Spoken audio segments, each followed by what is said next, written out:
Money plant के पत्तों का रंग सुंदर हो, पत्ते चमकदार हो और खूब ज्यादा ग्रोथ हो, हरा भरा प्लांट हमारा बना रहे, तो उसके लिए जो मैं खाद देती हूँ अपने प्लांट की और केयर करती हूँ, वो सब मैं आज आपको इस वीडियो में बताने वाली हूँ। तो क्या वो टिप्स हैं और कौन सी खाद है, चलिए वीडियो में बात करते हैं। हेलो एवरीवन, कैसे हैं आप सब लोग। लव फॉर गार्डनिंग में आप लोगों का बहुत बहुत स्वागत है। मनी प्लांट की केयर में सबसे पहली जो टिप होती है वो होती है कि हमें इसको कौन सी जगह पे रखना चाहिए जहां से इसको इसकी पसंद का क्लाइमेट मिले, जो चीज इसे चाहिए अच्छे से ग्रो करने के लिए। तो देखिए, वैसे तो ये एक इंडोर प्लांट है, आप इसको घर में रख सकते हैं जहां पे बहुत अच्छी ब्राइट लाइट आती हो, या फिर विंडो की कोई ऐसी जगह है जहां से छन छन के धूप इसे मिलती हो। डायरेक्ट सनलाइट में इसे मत रखिएगा, क्योंकि डायरेक्ट सनलाइट से इसके जो पत्ते होते हैं वो काफी हद तक झुलसने लगते हैं जब बहुत तेज गर्मियां आती हैं। तो आपको धूप बस उतनी देनी है, जैसे अगर आप खुले एरिया में रखे हैं तो आप ऐसी जगह रखें जहां मॉर्निंग की 1 घंटे की सनलाइट या 2 घंटे की सनलाइट मिल जाए। बाकी अगर आप इसको इंडोर जैसे सीढ़ियों पे रखें जहां पे खुला एरिया हो, भले धूप ना आए लेकिन ब्राइट लाइट आती रहे, इनडायरेक्ट सनलाइट, या फिर आप दरवाजों के बगल में रख सकते हैं जहां से धूप आई या फिर इनडायरेक्ट सनलाइट आती हो, तो इससे प्लांट की ग्रोथ बहुत अच्छी होती है। आप जो पत्तों में येलो येलो पोर्शन देख रहे होंगे, जो पत्ते एकदम ग्रीन होते हैं, इसका मतलब कि उनको बिल्कुल भी सनलाइट नहीं मिलती है।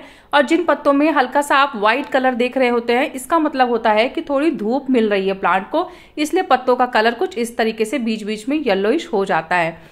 तो आपको अगर इस तरीके का पत्ते देखने हैं जिसमें हल्का हल्का सा व्हाइट और येलोइश कलर आए, तो फिर आप इसको थोड़ी धूप दीजिए।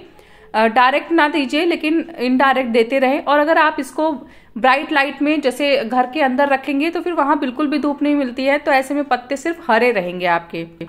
अब दूसरा जो टिप है उसकी बात कर लेते हैं। तो जितने भी पुराने पत्ते हैं जो जल गए हों या फिर कट गए हों या फिर फटे हुए हैं या फिर येलो हो गए हैं या फिर ड्राई होके एकदम ब्राउन हो गए हैं, तो ऐसी सारी लीव्स को काट के हटा देना है और प्लांट को अपने एकदम फ्रेश रखना है। समय समय पे इसकी कटिंग प्रूनिंग करते रहिए, इससे ये और भी ज्यादा बूशी होता है। अगर आप चाहें तो कटिंग भी लगा सकते हैं, पानी में, मिट्टी में, हर जगह इसकी कटिंग बहुत अच्छे से लग जाती है। अब हमें प्लांट को खाद कौन सी देनी है, चलिए उसके बारे में बात कर लेते हैं। तो सबसे पहले जो खाद हम देंगे उससे पहले मिट्टी की हमें गुड़ाई करनी होगी। तो अगर आपके प्लांट की सॉइल ऊपर से इस तरीके से दिख रही है तो फिर आप इसको जो खाद मैं आपको अभी बता रही हूँ वो दीजिए। लेकिन अगर आपकी जो जड़ें हैं वो नहीं दिखती हैं, तो अभी आगे मैं एक लिक्विड खाद बताऊंगी, आप वो दीजिएगा, तो वो भी सेम वर्क ही करेगी। तो मैं 2 तरीके की खाद बताऊंगी, दोनों में से जो आपके हिसाब से सही होती है आप वो दीजिएगा। तो सबसे पहले तो क्या करना है, मिट्टी की गुड़ाई कर लेनी है। अगर आपकी सॉइल दिख रही है तो, अगर सॉइल नहीं दिख रही है तो गुड़ाई करने की जरूरत नहीं है। जबरदस्ती अगर गुड़ाई करेंगे तो पत्ते फट सकते हैं, ये जो ब्रांचेस वगैरह हैं ये कट सकती हैं।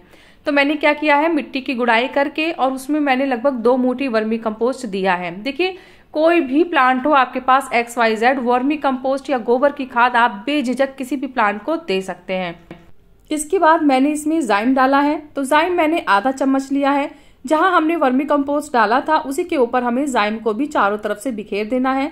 इक्वल में चारों तरफ बिखरेगा तो अच्छे से हमारे प्लांट को मिलेगा।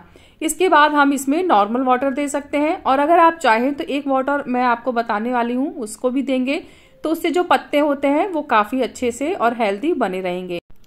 तो इस पानी को आप 2 तरीके से दे सकते हैं। अगर आप चाहें तो इसका स्प्रे कर दीजिए, और अगर आप चाहें तो डायरेक्ट इसको सॉइल में भी दे सकते हैं। तो सबसे पहले हमें लेना क्या है, 1 लीटर पानी लेना है, उसमें आधा चम्मच एप्सम सॉल्ट डाल देना है। इसके बाद आप इसे मिक्स कर लीजिए अच्छे से। आप इसको 2 मिनट तक इसी तरीके से मिक्स करते रहेंगे तो ये बहुत ही जल्दी डिजोल्व हो जाएगा वाटर में।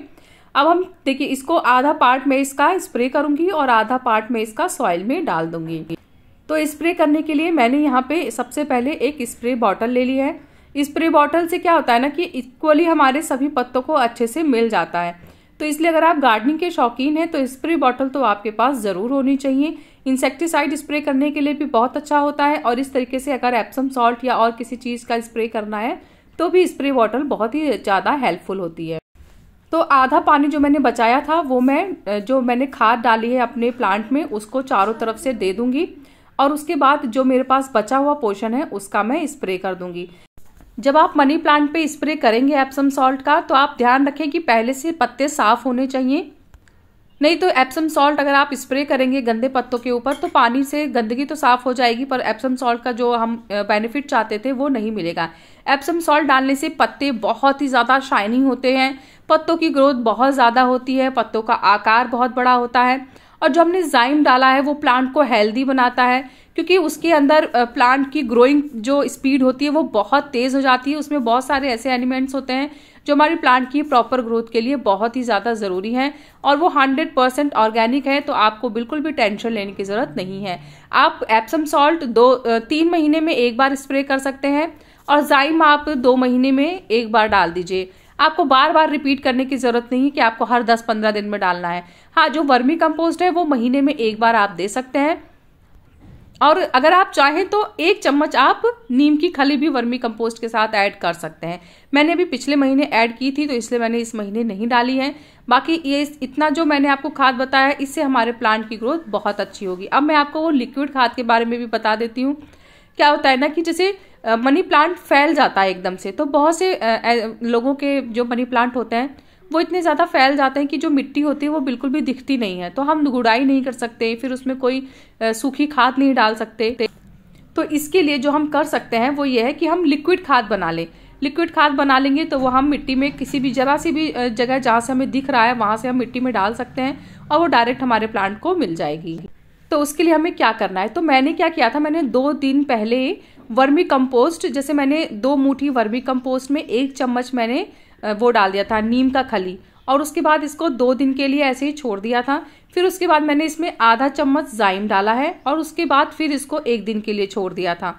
और उसके बाद फिर जब ये 3 दिन तक अच्छे से इस तरीके से भीग गया, फिर उसके बाद मैंने इसमें दुगना पानी ऐड कर दिया, जितना इसमें था उसका दुगना पानी मैंने ऐड किया है। और अब इसके बाद ये जो खाद हमारी बनके तैयार हुई है, ये जब हम प्लांट में देंगे तो बहुत ही अच्छी ग्रोथ होगी।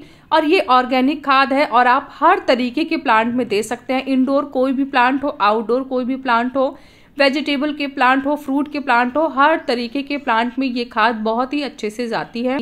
बस आपको ध्यान क्या रखना है कि इसे आपको महीने में सिर्फ 1 बार देना है, उसके बाद बार बार रिपीट ना करें, और डिसॉल्व जरूर करना है बिना डिसॉल्व किए। डिसॉल्व का मतलब उसमें दुगना पानी आपको ऐड करना पड़ेगा। आप चाहे तो पानी को छान भी सकते हैं, छानने से क्या होगा, जो चीज़ डिसॉल्व नहीं होगी वो रुक जाएगी, और जो खाली लिक्विड बचेगा वो हमारे पास आ जाएगा।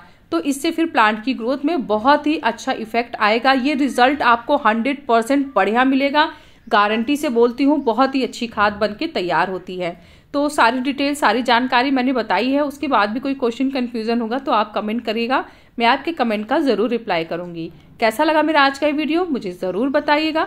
अगर आपको वीडियो पसंद आया है तो वीडियो को लाइक करिएगा, चैनल को सब्सक्राइब करिएगा, और प्लांट से रिलेटेड कोई भी क्वेश्चन आपके माइंड में है तो आप कमेंट के थ्रू मुझसे बात कर सकते हैं। मिलते हैं फिर नेक्स्ट वीडियो में, तब तक के लिए बाय, टेक केयर।